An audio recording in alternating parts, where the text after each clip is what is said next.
Hola, hola mis queridos alumnos, ¿cómo están? Pues aquí estamos el día de hoy con un video más. El día de hoy vamos a hablar sobre los textos expositivos.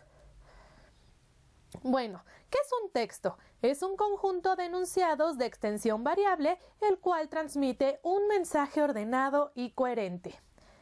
Existen diferentes tipos de textos de acuerdo con su estructura y función comunicativa. Tenemos los informativos, literarios, persuasivos, argumentativos, científicos, explicativo o expositivo. Aquí tenemos algunos ejemplos. Un texto informativo, por ejemplo, el ocelote. Es un felino de tamaño mediano, cabeza pequeña, orejas cortas, anchas y redondeadas, cola corta y adelgazada hacia la punta. Habita en América Central y del Sur. El patrón de coloración es generalmente gris o pardo, amarillo, rojizo en el dorso y en su costado. Es sigiloso y habita en la noche. Entonces, ¿cuál es este texto informativo? El que ofrece algunos datos sobre determinado tema o explica algo. En este caso, está informando sobre las características del ocelote. Tenemos también el texto científico: abejas, escarabajos, murciélagos. Se encarga de mostrar los resultados de una investigación y son elaborados por especialistas en el tema. Por eso es un texto científico. También tenemos el texto explicativo o expositivo. Tiene el objetivo de proporcionar información sobre un tema y hacerla entendible para sus interlocutores. Por eso, tiene una función referencial y habitualmente se usa para aprender. Que este es el que vamos a ocupar el día de hoy, el explicativo o expositivo. Aquí tenemos más ejemplos. El texto literario, el colibrí cobrí. Son todos aquellos en donde se manifiesta o realiza la función poética y o literaria, ya como elemento fundamental, como en la poesía, o secundario, como en determinados textos históricos o didácticos. También tenemos el texto persuasivo. Busca convencer a las personas de pensar o actuar de una forma determinada. Y tenemos el texto argumentativo, por ejemplo aquí los polinizadores en extinción.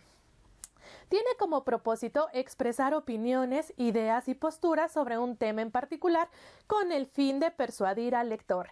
Entonces, estos son los ejemplos de algunos tipos de textos, pero recuerden que nosotros nos vamos a enfocar en el expositivo. Bueno, ¿qué es la exposición? Es la explicación de un tema por escrito o en voz alta. La información que se presenta debe tener coherencia para que fluya y esté ordenada. Se deben asignar tiempos adecuados a los temas y combinar con otras formas de aprendizaje como la lectura, la entrevista o la investigación propia para cumplir su propósito. Vamos con el contenido. El contenido es la información que se refiere a los objetos de enseñanza y aprendizaje que se exponen en un texto. La información que forma parte del contenido debe estar articulada y tener un hilo conductor que organice ideas. Y bueno, existen diversos tipos de discursos para desarrollar textos expositivos, los cuales pueden ser definición, causa y efecto, clasificación, comparación y contraste, cronología, problema-solución, ilustración y secuencia. Y bueno, vamos a ver cuáles son las características generales y funciones de los textos discontinuos. Los textos discontinuos son materiales informativos que se denominan así por la forma como se presentan sus contenidos. Muestran información visual concreta y precisa sobre una situación o hecho en particular. Como ejemplo de textos discontinuos están las gráficas, los mapas conceptuales, las tablas, esquemas, diagramas e infografías. Es decir, son estos textos donde se hace un resumen gráfico para tener más en clara la información. Y bueno, hay diferentes textos expositivos como lo vimos en las diapositivas anteriores y vamos a ver primero el de tipo problema-solución. Estos describen un problema y exponen distintas ideas para solucionarlo. Por ejemplo, si hablamos de la problemática de la basura, ¿cuál es el problema? La gran cantidad de basura.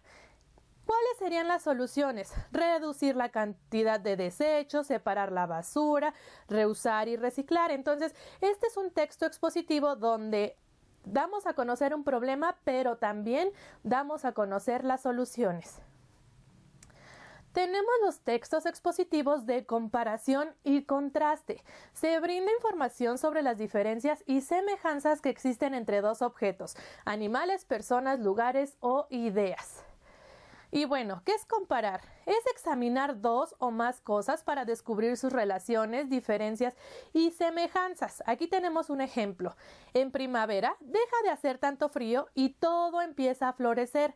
Aunque hace calor, este es más intenso en el verano cuando el sol brilla con más fuerza. Entonces aquí hay un texto comparativo. Y nos vamos con contrastar. Es identificar grandes diferencias entre dos cosas, lugares, personas o ideas. Por ejemplo, en el invierno siempre hace mucho frío y en algunos lugares cae nieve, mientras que en el verano hace mucho calor y hay sol todos los días. Entonces este es un texto expositivo de comparación y contraste. También tenemos los textos expositivos del tipo causa-consecuencia. Son los que establecen las causas y consecuencias de los fenómenos que se presentan. Siguiendo con el tema de la basura, podemos poner el tema de la muerte de los animales marinos. ¿Cuál es la causa de estas muertes? Pues la contaminación y el exceso de basura que arrojamos a las playas. ¿Cuál es la consecuencia? Que los pobres animalitos piensen que es comida y queden como esta imagen. Vean, pobre ballena con todos los desechos humanos que se comió pensando que era comida. ¿Y cuál es la consecuencia? Pues la muerte de todos estos animales. Ok, ahora, ¿cómo se planean los textos expositivos? Los textos expositivos se escriben de manera formal y jerárquica, es decir, se ordenan las ideas de lo general a lo particular, o sea, son deductivos, o de lo particular a lo general, se llaman inductivos. Para elaborar un texto expositivo se requiere lo siguiente. Primero, elegir un tema. Después, investigar sobre el tema en distintas fuentes de información como libros, revistas, videos, etc. Tenemos que hacer una amplia investigación. No podemos buscar en internet y lo primero que encontremos es lo que vamos a elegir para nuestra exposición. No, tenemos que buscar en diferentes medios la información para hacer una exposición muy completa. Después tenemos que ordenar la información y seleccionar aquella que resulta útil. No podemos poner todo lo que encontramos porque sería una exposición aburrida y muy larga. Entonces, de toda esa información que encontramos, tenemos que ordenarla y seleccionar la que nos es más útil. Luego, elaborar un borrador, asegurándose de que tiene una introducción, un desarrollo y una conclusión. Y por último, revisar el borrador y corregir los errores. Esto es en cuanto al texto, pero también recordemos que el material que vamos a ocupar para una exposición debe de ser muy llamativa, con imágenes, colores, con poco texto y pues algunas palabras clave para guiarnos dentro de nuestra exposición. Entonces pues hasta aquí el video del día de hoy. Espero que les haya quedado claro y nosotros nos vemos en el siguiente video. Yo les mando muchos besos. Bye.